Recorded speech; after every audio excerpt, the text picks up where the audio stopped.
Annual planning and goal setting are not the same thing. And if you have been taught that goal setting is actually creating your plans for the upcoming year or even for any window of time, you have been taught wrong. My name is Megan Sumrell. I am a time management and planning expert for women. And I'm on a mission to teach women how to plan the right way.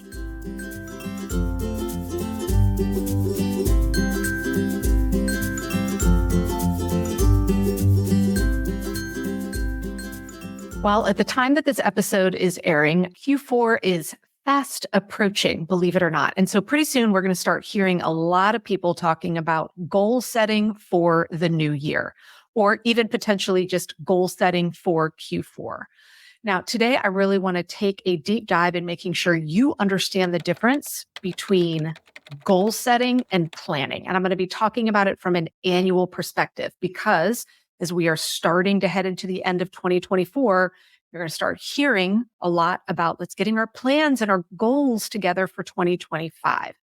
Now, unfortunately, goal setting, annual goal setting is often taught and talked about in a way that confuses people and leads them to believe that goal setting for the upcoming year is actually creating a plan for the year.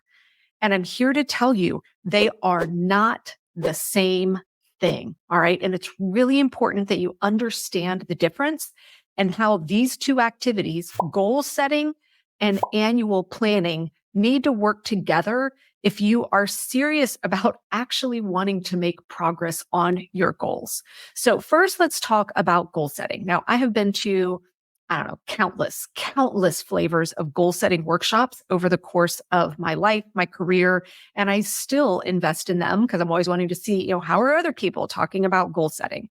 And here is typically the structure that I see when people have a workshop or any kind of books all around goal setting. What they do, and I do a flavor of this myself when I'm talking just specifically about goal setting, is they want you to kind of put all limitations aside, right? Dream big. Think about what are the things that you want to achieve in the upcoming year, right? So we really just start thinking about, all right, if anything were possible, sky's the limit. What are my goals for the year?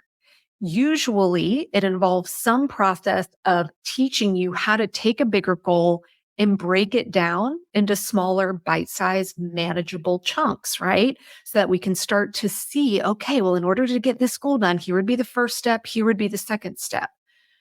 Now, unfortunately, this is where it usually ends, meaning all you're really learning and spending time on is the what it is you want to do. And, people are misled into thinking that because they've now been taught how to break it down into bite-sized chunks, that they're like, oh, okay, I've got the how. But 99% of the time, you don't have the how when you've just attended a goal-setting workshop. And here's why. What's happening is you're thinking about all these plans, dreams, ideas, etc., in a vacuum, meaning you're not incorporating it and marrying it with the realities of your life, meaning what is it that is already on your calendar for the upcoming year? What obligations do you already have? So while it feels like, oh, I've got a plan for the year. I've got these goals that I'm going to work on, and I see I've got these little milestones in place on how to get there. Well, then what happens is, January hits or whatever window you've done your goal setting for, and the realities of your life kick in with the obligations that you already have with, work conflicts, school conflicts, whatever they are. And all of a sudden, months go by and you're like, I haven't even hit that first milestone.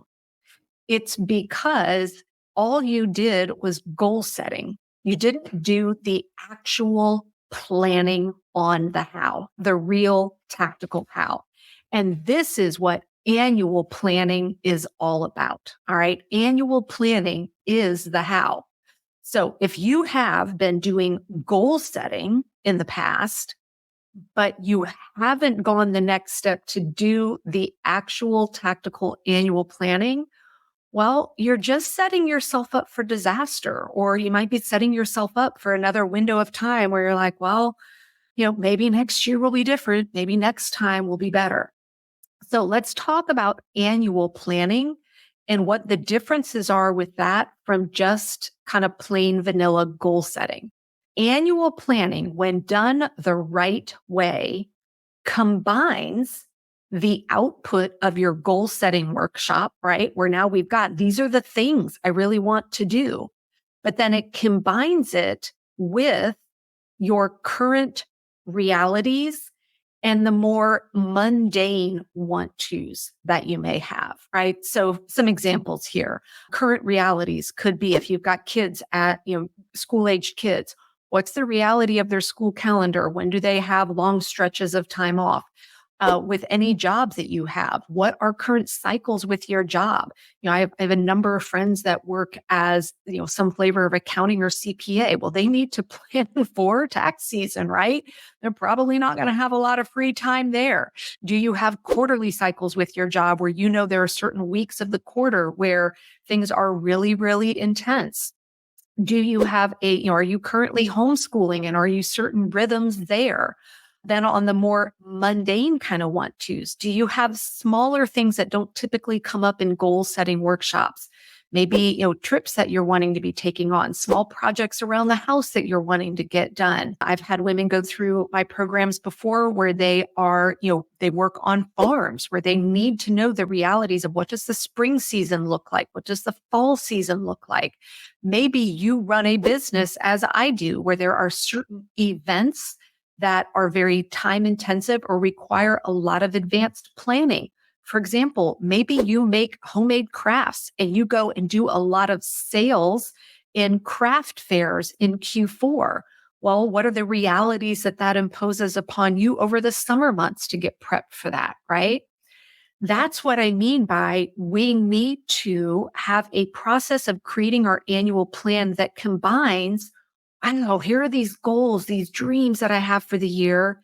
And here are the realities of my life for the upcoming year. Now, another way to think about this, and I like to use financial analogies a lot because I think it helps really get that concrete in our heads. Let's say you were doing financial planning for the upcoming year and you had a goal of either getting out of debt or maybe creating a savings account of something that you were saving for this trip that you wanted to be saving for. Well, you wouldn't be able to just say, I want to save $10,000 for this trip without looking at the realities of how much money is coming in and what expenses do we have that are set in stone, such as maybe a mortgage or gas, electric, phone, etc. You would need to understand that to be able to figure out exactly how much money can I save for the trip, right? That's what we're doing when we do annual planning. At the end of a good annual planning session, what you should have is a roadmap that you're going to be following over the course of the year that ensures that you have realistic goals and shows you how you're going to get there, right? Now, if I were to just do goal setting in a vacuum, I would come up with probably way too many goals that would be realistic for me to achieve in the upcoming year. This is why we take the output from goal setting, and that is one of the inputs that goes into our annual planning. Now, this is strictly my opinion, but I believe that a lot of people, when they talk about goal setting for the year, they get uncomfortable when we start talking about, okay, let's look at what's realistic here, because they don't want you kind of limiting yourself with beliefs of what you can't do. And I support that 100%. And that's why when I teach annual planning, we actually start with some goal setting processes, because I want you to do that first to keep any beliefs or thoughts that you may have on what isn't possible. We want to put those aside when we do our goal setting. But we do need to go back and visit those when we create our plan for the year to make sure that you are being set up for success. All right. So when annual planning is done the right way, again, at the end of it, you're going to have a roadmap for how you're going to navigate the year that includes all of the goals that you have for yourself. But here's the best part. This roadmap is actually going to support you when things happen that create a change or create a detour. Right now, notice I said when things happen. I didn't say if something happens. I firmly believe that everybody over the course of a year is going to have unplanned things they didn't know about pop up that are going to make you divert a little bit from your plan. All right. That's just the reality of life. But here's why the annual plan is still going to support you, even if you need to make a detour. Now, I think a lot of us here use our phones for navigation, right? And let's say you have programmed in a destination. Maybe you're going on a really long road trip. I know, for instance, in my life, I would travel up 95 quite a bit to visit friends and family up north. I would program in my destination. And if you've ever traveled on I-95, you will relate to this. There is always accidents and things happening. Well, at the beginning of my trip, it would tell me, here's the plan that I have for you on how we're going to get there. But partway through my drive, maybe an accident hits and suddenly my maps kick in and say, hey, guess what? We're going to go this way instead. Now, it's still going to get me to my final destination, but I might have to get there 20 minutes later, and I might have to take a detour that I didn't know about at the beginning of my trip.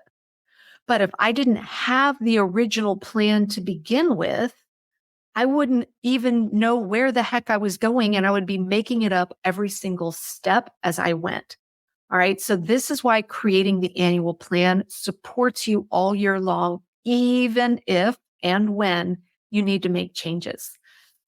Now, if you are starting to realize, hey, you know what? I think I've only been doing goal setting in a vacuum, and maybe I don't know how to create the actual roadmap for my year that incorporates the realities of my life.